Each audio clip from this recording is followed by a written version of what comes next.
नमस्कार. विशेष बातमी समोर येते. पारे येथे महिला दिनानिमित्त महिला मेळाव्यात सावित्रींच्या लेकींचा उत्स्फूर्त प्रतिसाद. गटविकास अधिकारी उमेश जी कुलकर्णी. सांगोला तालुक्यातील पारे येथे मुख्यमंत्री समृद्ध पंचायत राज्य अभियान अंतर्गत आज 8 मार्च 2026 रोजी महिला दिनाचं औचित्य साधून महिलांसाठी महिला मेळाव्याचं आयोजन करण्यात आले होते. या मेळाव्यामध्ये अनेक शासकीय योजनांची माहिती, त्याचबरोबर वर्षाचं आर्थिक नियोजन आणि आयुष्यमान भारत कार्ड यांची प्रशासकीय माहिती देण्यात आली. या कार्यक्रमाला छत्रपती शिवाजी महाराज यांच्या पुतळ्याचे महिलांच्या वतीने पूजन करून सावित्रीबाई फुले, राजमाता अहिल्यादेवी होळकर, राजमाता जिजाऊ यांच्या प्रतिमेचे पूजन करून कार्यक्रमाला सुरुवात करण्यात आली. या कार्यक्रमाचे प्रास्ताविक सावित्री महिला ग्रामसंघाच्या अध्यक्षा सौ प्रतिभाताई पाटील यांनी महिला बचत गटाचे महत्त्व व आरोग्य याविषयी माहिती देऊन तसेच सर्व महिलांनी प्रशासनाची योजना त्यांचा लाभ घ्यावा असे आवाहन केले. यावेळी स्पंदन हॉस्पिटलचे सर्व टीम व डॉक्टर प्रीती बाबर, उमेद अभियानचे संघटक स्मिता पंडित, CRP गायकवाड मॅडम यांनी अनेक महिलांना अनेक योजनांची माहिती दिली.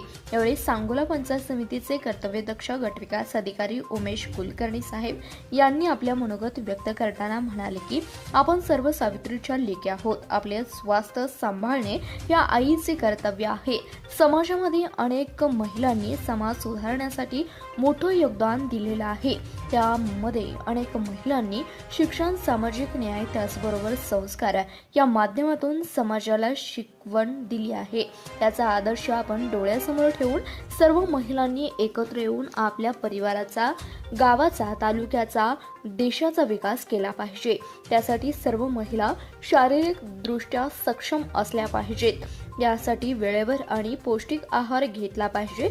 आपल्या मुलांवर ती चांगली संस्कार घडवले पाहिजे. म्हणून राजमाता जिजाऊ नसत्या तर छत्रपती शिवाजी महाराज जन्माला आले नसते. त्यासाठी अगोदर जिजाऊ होणं गरजेचं आहे. त्याचबरोबर मुख्यमंत्री समृद्ध पंचायत राज्य अभियानमध्ये आपल्या गावाने प्रभावीपणे चांगले काम आजपर्यंत करीत आले आहे. यामध्ये स्वच्छता, आरोग्य व शिक्षण याला महत्त्व देण्यात आले.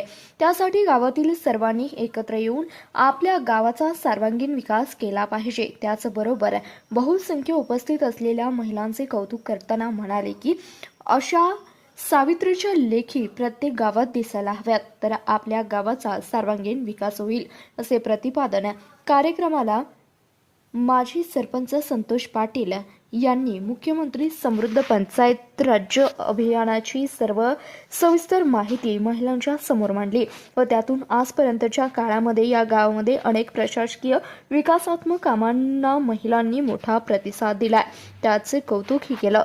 त्या कार्यक्रमाला ग्रामसेवक 18 बुद्धे यांनी अनेक विषयाची माहिती दिली. त्यानंतर आरोग्य शिबिराचे उद्घाटन करून उपलब्ध असलेल्या 150 ते 200 महिलांना HB तपासणी, RBS तपासणी, BP तपासणी, गुप्त आजार इत्यादी महिलांच्या शारीरिक अनेक प्रकारच्या तपासण्या घेण्यात आल्या व त्यावरती औषध, उपचार व सल्ला मोफत देण्यात आला.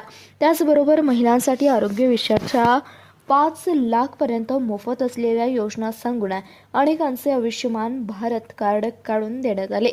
त्यासाठी गिरडी आरोग्य केंद्रातील टीम उपस्थित मध्ये बिराजदार गायकवाड सिस्टर V आशा वर्कर होत्या. या कार्यक्रमाचे संपूर्ण नियोजन सावित्री महिला ग्रामसंघ यातील सर्व पदाधिकारी व सर्व बचत गटातील अध्यक्ष, सचिव यांनी केले होते. धन्यवाद. पाहत रहा CBS न्यूज मराठी. ज्यांनी सगळ्यांच्या पाठीवर ताप मारली आणि या अभियानामध्ये चांगल्या पद्धतीचं अभियान राबवत असताना तालुका दिसतो. खरं तर त्यासाठी बीडो साहेबांचं जेवढं नाव घेईल तेवढं कमी आहे, परंतु त्यांच्या मार्गदर्शनाखाली अतिशय चांगल्या पद्धतीचा आपला तालुका निर्माण झाला, ही सुद्धा चांगली गोष्ट आहे.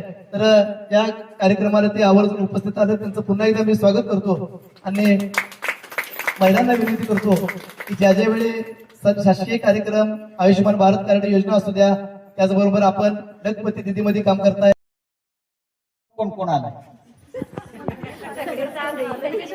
आता दुसरा प्रश्न, केलेला स्वयंपाक खाऊन कोण आला. म्हणजे हे संख्या फार कमी आहे. आता जसं डॉक्टरनी सांगितलं होतं की तुम्ही तुमच्या तब्येतीची काळजी घेणं गरजेचे आहे. आपण स्वयंपाक केला, परंतु आपणच खाल्ला नाही. तर आपण आता 3-4 वाजता जेवण करणार. म्हणजे आपली जी पचनक्रिया आहे आणि शरीरावर होणारा जो परिणाम आहे तो कसा होईल.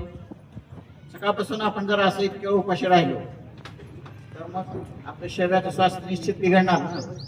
त्यामुळे त्या मॅडमनी सांगितलं तुम्ही तुमची देखील काळजी घेणं